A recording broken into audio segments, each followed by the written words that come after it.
How's it going, my fellow Homo sapiens? It's your boy, the legendary Hadou, and I'm coming at you with an anime review of that Food Wars Shokugeki no Soma. This and more coming at you next. Okay, so the license for this anime in North America was Sentai Filmworks. The source for this anime comes from the manga. Each episode is roughly around 25 minutes, and there's 24 episodes in all from season 1 to season 2. The synopsis of this anime goes a little something like this. Soma Yukihira, the main protagonist of Food Wars. Soma has helped his father as a soup chef at their restaurant. Young Soma has been helping his father ever since he was a young child. Over the years, young Soma has developed a passion for cooking and one day dreams of defeating his father and taking over their restaurant. However, his father decided to travel the world and to practice his skills. And he sent young Soma to Tsuki Culinary Academy to improve his skills. A cooking school so brutal, where only about 10% of students will graduate. This school is famous for their top-notch chefs and their food wars that goes on in this academy. As Soma faces off against some of the best students the academy has to offer, young Soma will be putting all his skills that he has learned from his childhood and from cooking with his father to the test. All right, so Food Wars is a very interesting anime with fantastic plot and a plethora of fan service. And it's fan service for everyone, males and females. Coming into this anime, you wouldn't think that this anime would be so detailed and interesting. It's shocking. To be honest, it's mind-blowing. However, the first few episodes grab you by the balls and get you hooked. I mean, once you get past those first once you watch those first 2 episodes, you're there. Like you're already bought into this anime. This anime does incredible action with a lot of suspense. And I mean, it's incredible how they do the suspense in this anime. I mean, it's just like, wow, it's blowing your mind.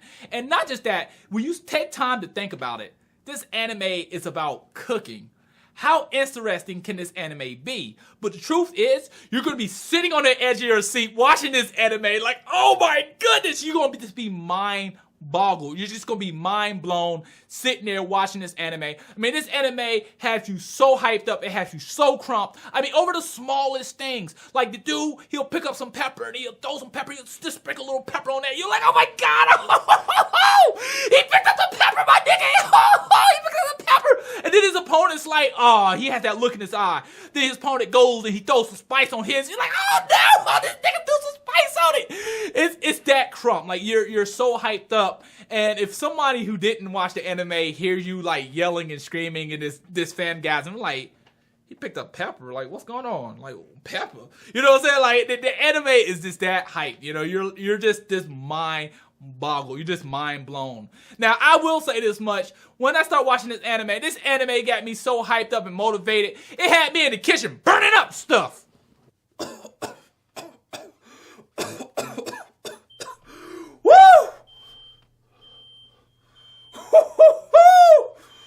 Boy, woo!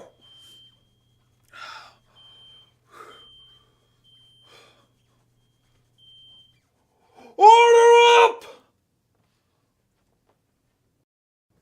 Now shove this down your gullet!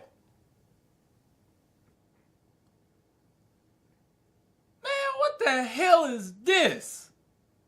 It's an omelet!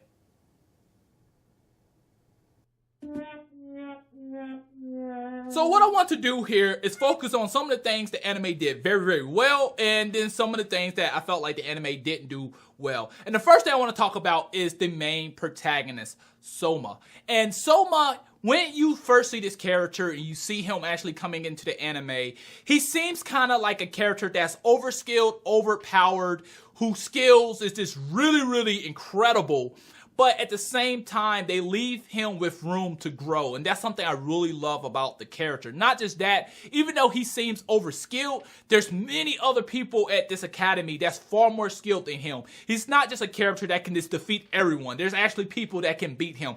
And that's what I like about that. And they give him a lot of character development. You know, you have this kid that comes in who's already overskilled. Like, matter of fact, he reminds me of characters like people from like Overlord or people like from Sora Art Online. However, instead of him just beating everyone, there's certain people he can't beat. You know, he's still improving his skill. And I really love that about that character. Now, the next thing I want to talk about is the antagonist. I think the antagonist from season 2, I think his name was Shibiru? I believe that's how you pronounce it. Shibiru. I loved how they brought that character in. I mean, he was incredible. I thought he was awesome.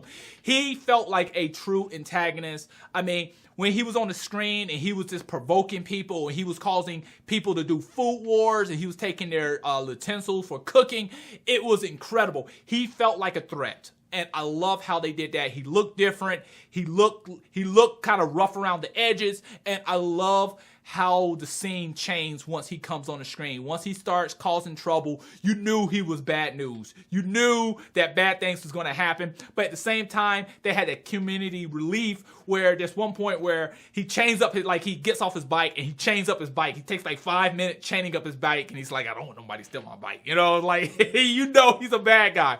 He looks scary. And that's something I felt like they did so great with this anime. I mean, when I was watching the fight between him and Soma in the food war, I was like, oh my goodness. Oh my goodness. Please tell me he's not going to lose.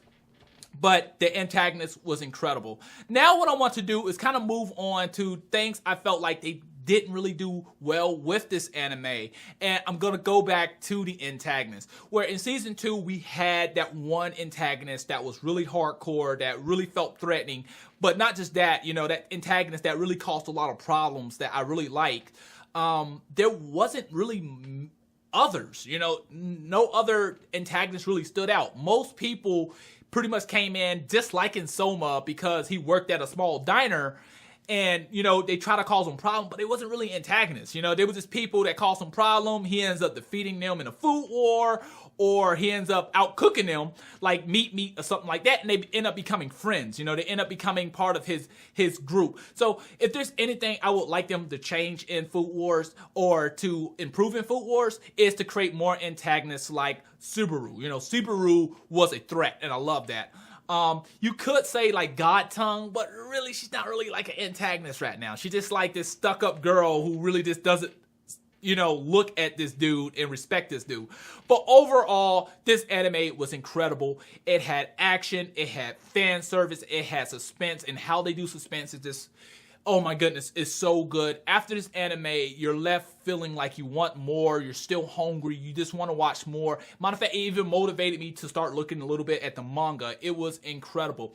Soma is such a great protagonist. When he walks on the screen and when he's looking at all the other kids at the academy, he was like, I guess I'll see some of y'all at graduation. It's like, oh, that man is starting beef, man. But overall, it was a great anime. They could improve with adding more antagonists and making them more threatening feeling. But overall, I enjoyed it. Did you watch Food Wars? How did you like it? But that's all I have for today. Please rate, subscribe, comment, and share. It really helps the channel. Thanks for watching. Matane.